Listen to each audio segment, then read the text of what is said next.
Joy and peace and hope shall come in the morning. And they have sure arrived this morning, all of those things I am feeling. We had a wonderful board meeting this morning, and I've maybe I've said before, but I've been on fire ever since our annual meeting. We just seem to have some enthusiasm going on. It's just delicious. And we talked more about our plans coming up for this coming year this morning, and we're going to be having special meetings and committees, and there's some real momentum building and some enthusiasm and some caring. And so I'm just excited about the year coming forward. I'm excited about today. I'm going to have a very quiet Sunday. I don't know what the Super Bowl is. I don't know who's playing, and that's just fine. That's very peaceful for me. Whatever it is, it's just they bring you peace and hope and joy. And I'm looking forward to a great nap. So, um, so anyway, I'm just happy, and I'm happy to see our faces here this morning and the sunshine, and I've got nothing but just enthusiasm and joy and peace and hope for the coming year. So I hope we can keep that feeling amongst all of us. So, so it is, and that's how it is. So this morning, I made a typographical error. Dick is actually going to do our mini message this morning instead of Sabrena. So, Mr. Meyer.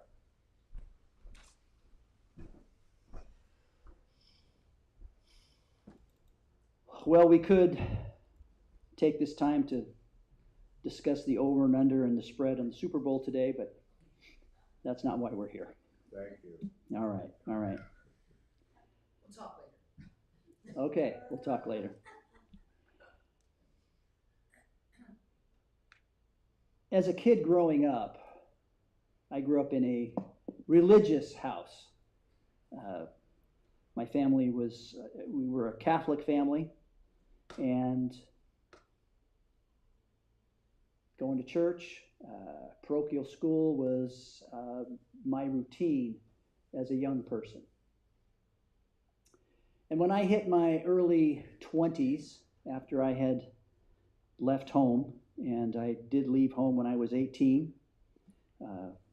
back in those days, we all remember that 18 was that magic year when we suddenly became adults, so we thought.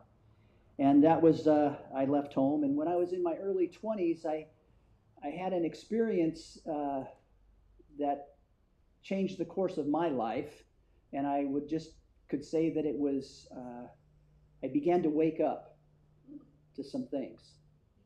And I started to see things differently a little bit than I had before.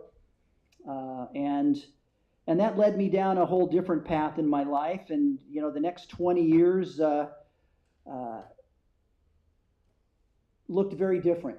But in the course of this time and this change in my life, my wife and I were living on Maui at the time, which was just a romantic notion to think about.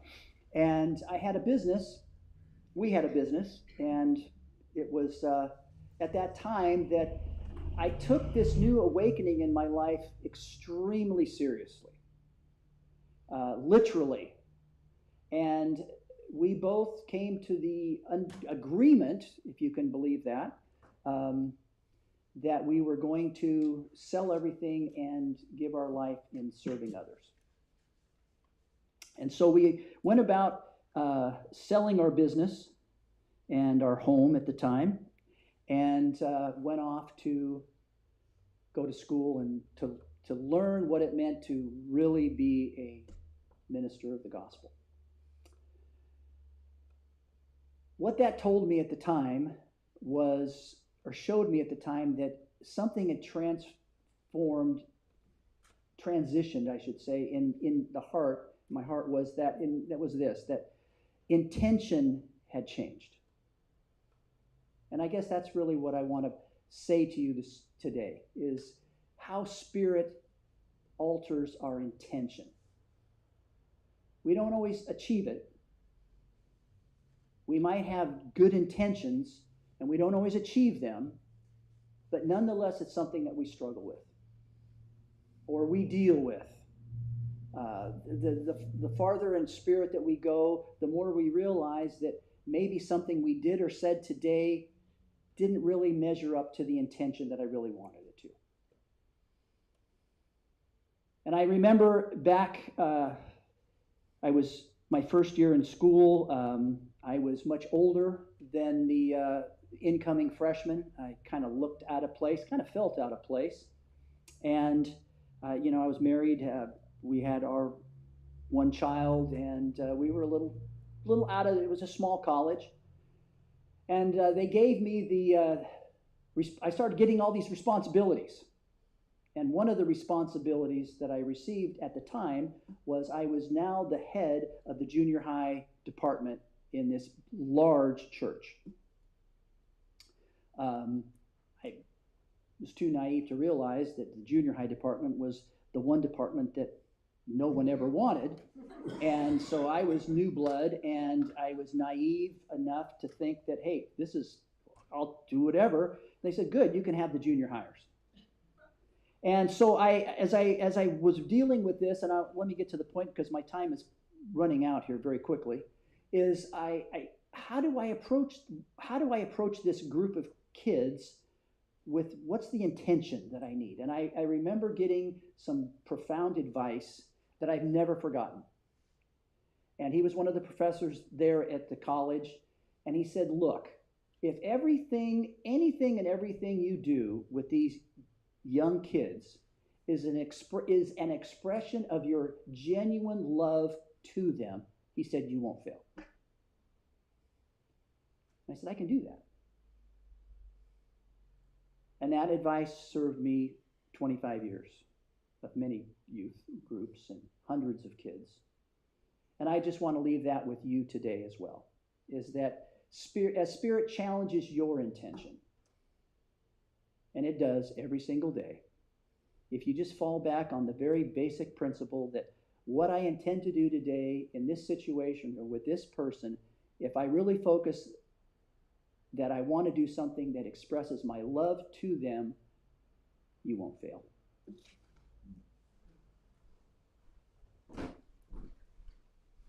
And you did, and you haven't. Great talk, Dick. Thank you very much. And good morning, one and all. Another beautiful day here in paradise. I'm glad you're all here today. Dick, do you have any announcements you'd like to make? Nothing that's specific. We just had our board meeting, just the women's spiritual book discussion on February 19th. Okay. Coming up. We have a guest speaker. Aaron Kruger will be here from COTS, and that's, I believe, is it next? 22nd. 22nd. And that's a potluck day, so not just having her here for the service, but the follow-up at the potluck after. Mm-hmm. Great, thank you. And on March 6th, the Journey Center is having a group out from the southwest part of the United States called the Many, and they're having a concert at the Church of the, help me out here. Yeah, that's it, the Church of the Incarnation. They're made on March 6th from 6:30 to 8 p.m. And the ticket prices are $15 or $25 or $35. And the standard fare is $25, $15 if you could need some help, and $35 if you'd like to give some help. And Dick, would you put this on the back table back there? I'll let everybody, if you go to Journey Center Santa Rosa, you go down, there's a place where you can hook up and get tickets for it. It's going to be a great musical show. I watched on their website, I watched a lot of their videos to have. They're an amazing eclectic group of every kind of person in the world. So hope you can all go hear that. We all know people who are pulling a heavy load right now, that are facing challenge, facing fear, facing grief. Life gives us all very many times in our life. It gets very dark, very scary. So this is the time where we're going to send our light and our love out into the universe. And I think it helps if we have a name to send it to. So could we shout out names of people who are facing some challenge right now? Sean Scholler. Sean Scholler.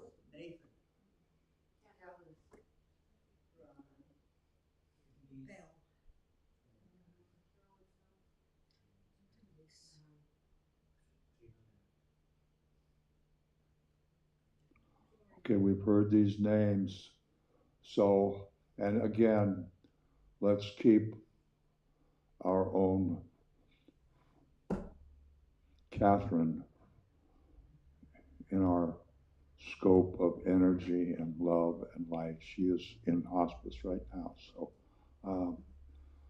let's just still all the hustle bustle and the chaos in our hearts and our minds and just be still a moment and send the best that we have, our divine light and love, out into the universe to where it is so badly needed.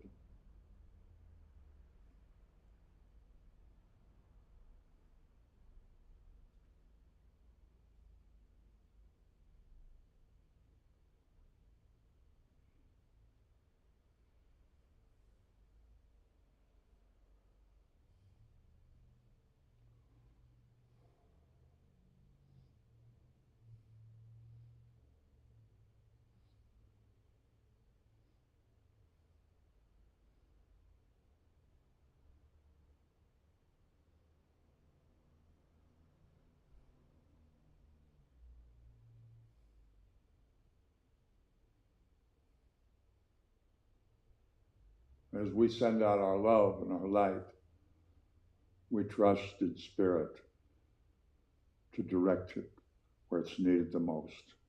And so it is.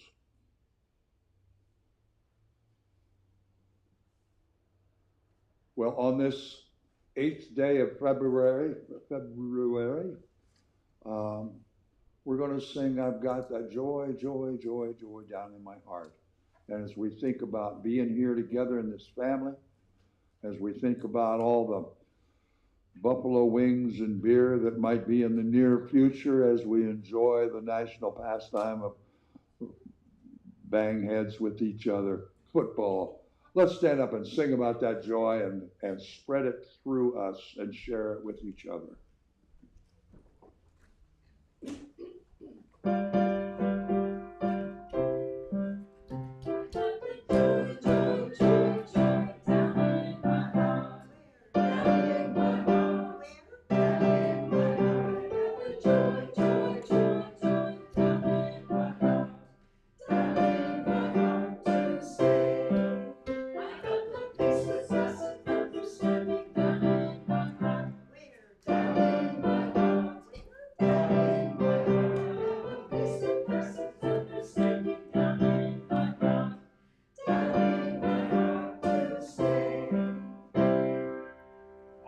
And now we have the wonderful opportunity to greet each other in the 126-year-old tradition of Church of the Oaks.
Okay.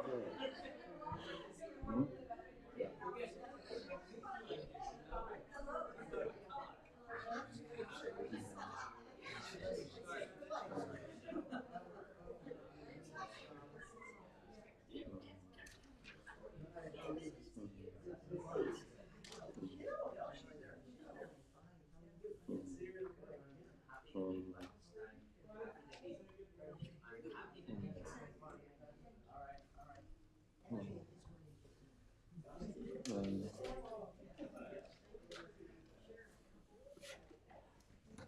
Just take as long as you want. I get paid by the hour. You know how it is.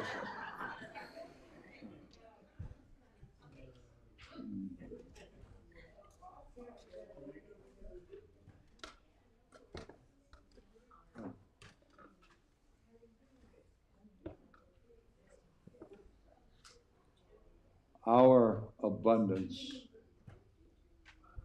comes in every form that we can imagine within our life experience. Comes from material things, comes from necessities like food and friendship and family, comes in money, comes in our relationships. And I think that is the most valuable asset, the most valuable channel of prosperity that we can be involved in, give and take, share. And of course, we have a basket in the back if you choose to share money with Church of the Oaks. That's one of the things we ask our members to share. It's their time and their talent and their thought and their treasure. Because that sharing of abundance keeps the channel of flow open in those four areas of our life, which is about 80–90% of all that we do in our life. So let's read together our affirmation of abundance, may we? To realize an abundance of life, one must practice giving, receiving, and gratitude. May we ponder that wisdom, Eden.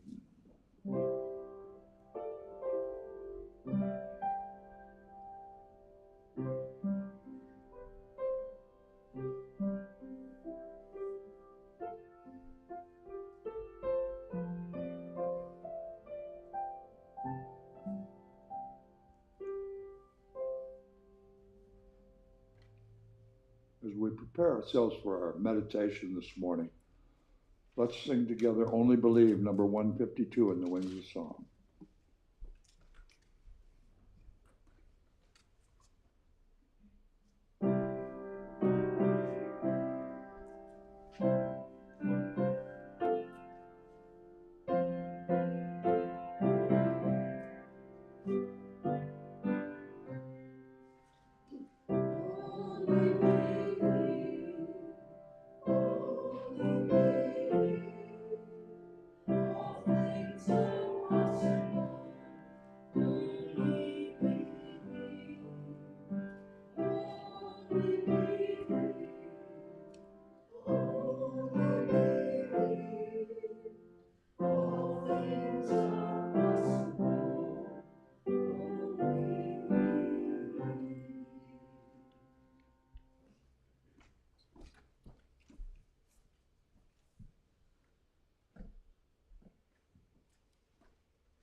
We come together this and many Sundays in community, in songs, in hugs, and attention, and intention. We share together the four elements: fire, water, wind, and earth. As you settle, find your feet on the earth. Feel your blood coursing through you as your water of life. Know the fire in your belly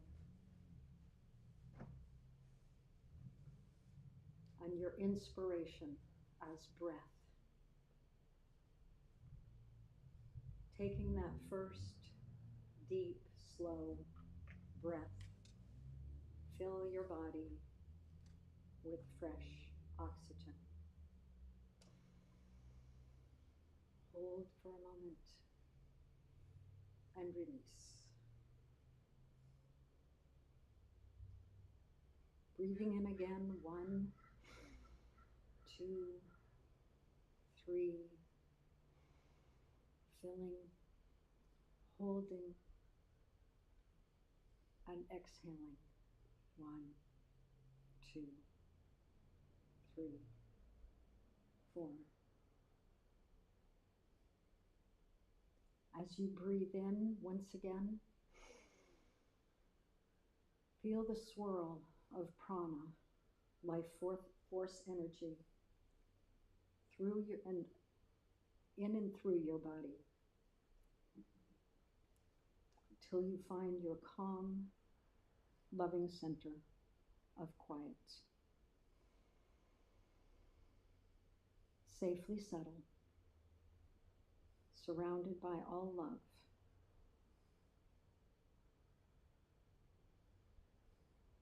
Connect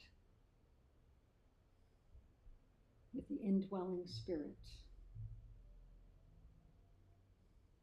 and find the relationship between your indwelling spirit and the greater self,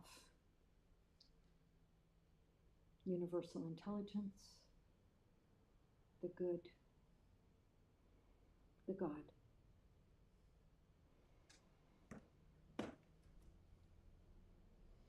Take a final releasing exhale in peace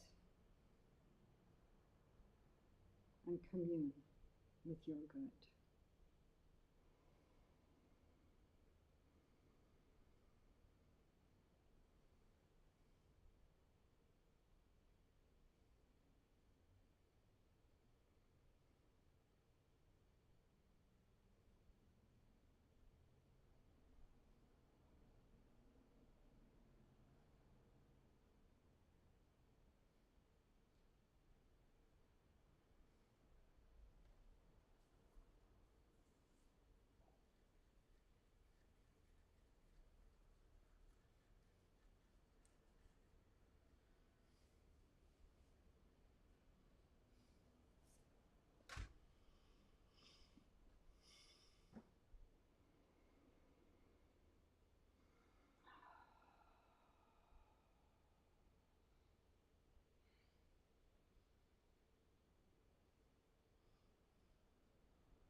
I give you a quiet moment to yourself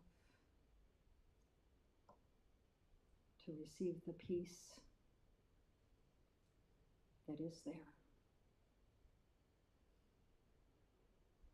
May you find the gratitude always within.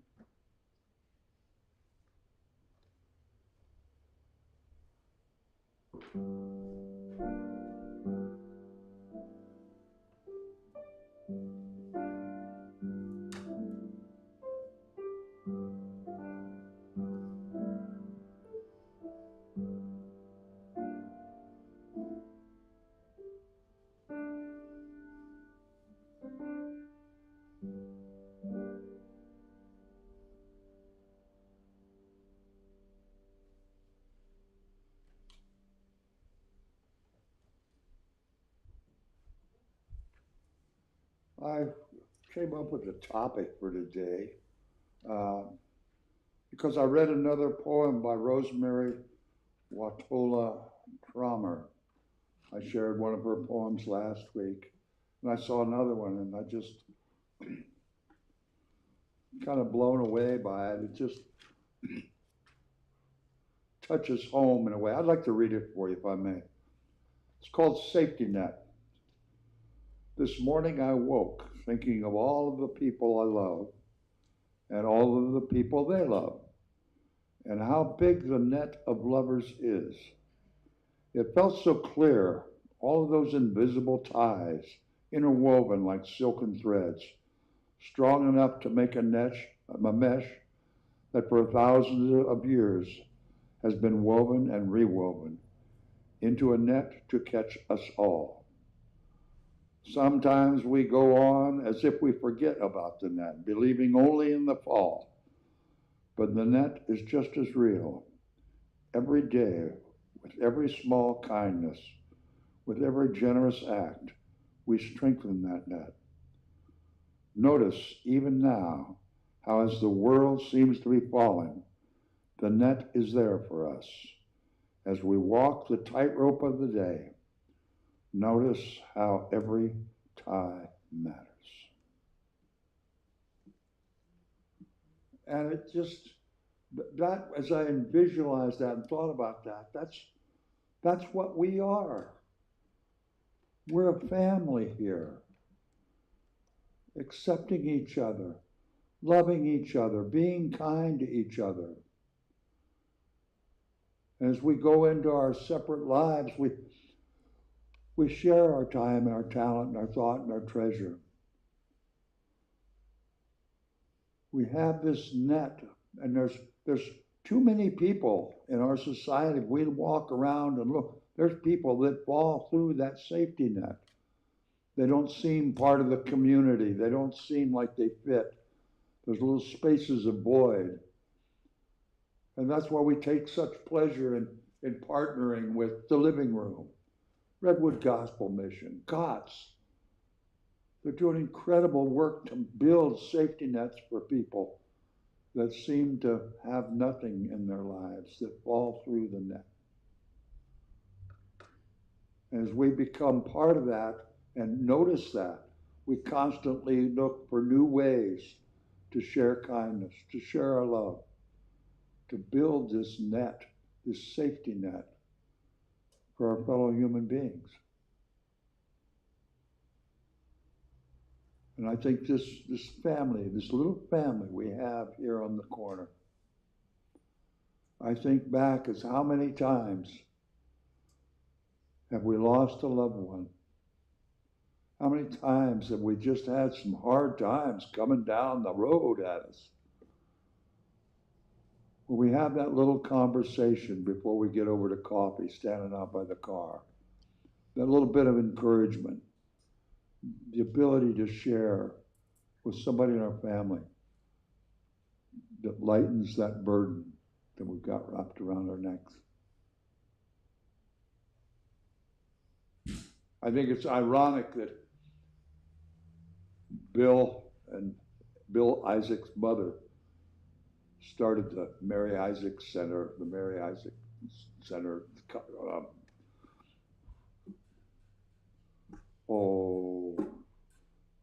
the place where they go, it's COTS, but it's, they started the place where people can sleep. What's that called? Shelter. And it's in the word of COTS, community on the shelterless. They're trying with acts of kindness and love, give a safety net, create a safety net for the people that need it, that slip through the cracks, that our good, loving society has just turned their backs on, have just kind of ignored. And I think as we go through our lives, every one of us can worry about things And I think worry is positive affirmation of the worst possible scenario. Never does a bit of good except just make us weak, make us feel bad. And when we're sharing love, when we're sharing kindness, we're actually thinking about something other than us. And we aren't experiencing the ill effects and the poison of worry or fear.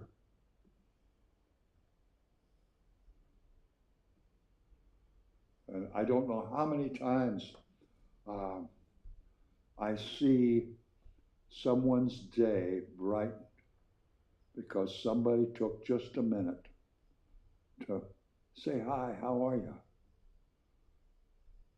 My daughter the other day, we were somewhere in a store someplace and in a parking lot, and a lady pulled up, and my daughter just said, hi, how are you doing today? And I got done, I said, you didn't know that person? She said, no, but she looked like she was having a bad day and needed a little kindness shot in her direction. How often do we allow ourselves to be aware of the people we pass by walking down the aisle in the grocery store, in the parking lot, standing on the corner? We don't have to write them a check for $1,000. Sometimes just, hi, how are you? Yeah, I like your hair. Hey, nice car. Really enjoy that. And just put a little kindness out there in the world. See what happens. And the last week of the 22nd, Erin Kruger is coming up. She's the Vice President of Development at Cox. And they're all the time, they're putting in a new shelter here in Roanoke Park and right over on Redwood. And there's another opportunity. Maybe we can go over and visit folks, help out, do something. There's something we can do that will allow us the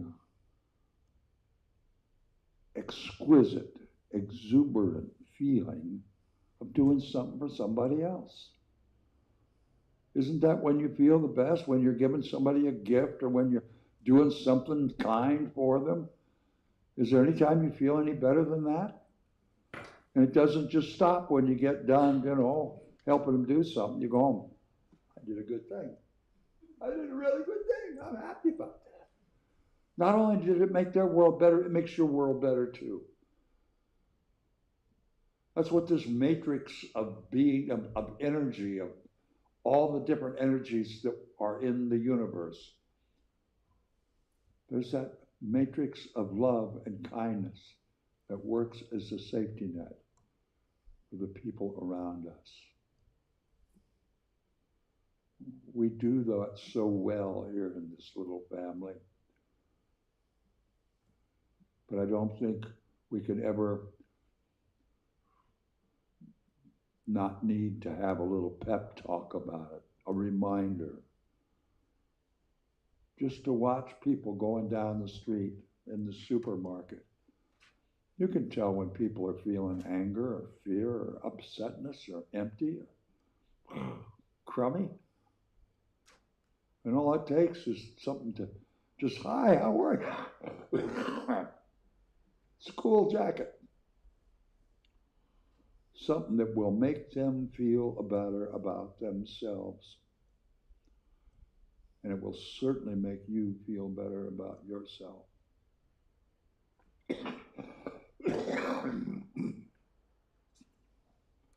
Does anybody not understand what I'm talking about? Any questions? Do we need a review? Should I write down a little quiz on the back of your order of service? I ran across an article, a quote, by Helen Keller. And I'm going to paraphrase it because it's part of a conversation. But when Helen was a young lady, she said, I used to wish that I could see pictures with my hands as I do statues. But now I do not often think about it because my teacher told me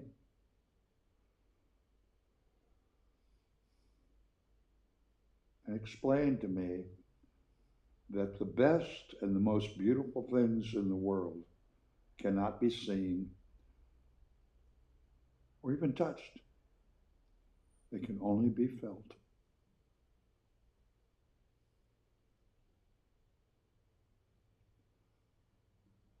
So I invite all of us in this family of sharing, as we go down the roads this week, let's look at folks. Really pay attention. See if you can feel what they're feeling. You can.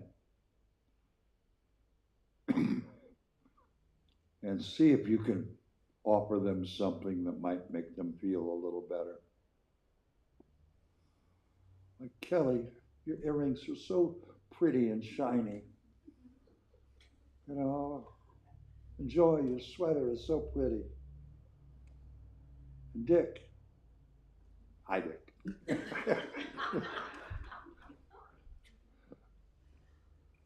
We have it within our power to actually change other people's life with something so easy. We don't have to build them a house or buy them a car. Just show them some love and some kindness. Does anybody think they can't do that for whatever reason? Okay, lesson's over. But let's remember the best things that we experience in this life is what we feel, not what we see or touch or taste or hear. It's what we feel. So we're going to stand up now. We're going to sing about this family of love and taste these words as you sing this song. This is who we are. This is what we are. And we can make it so much tastier.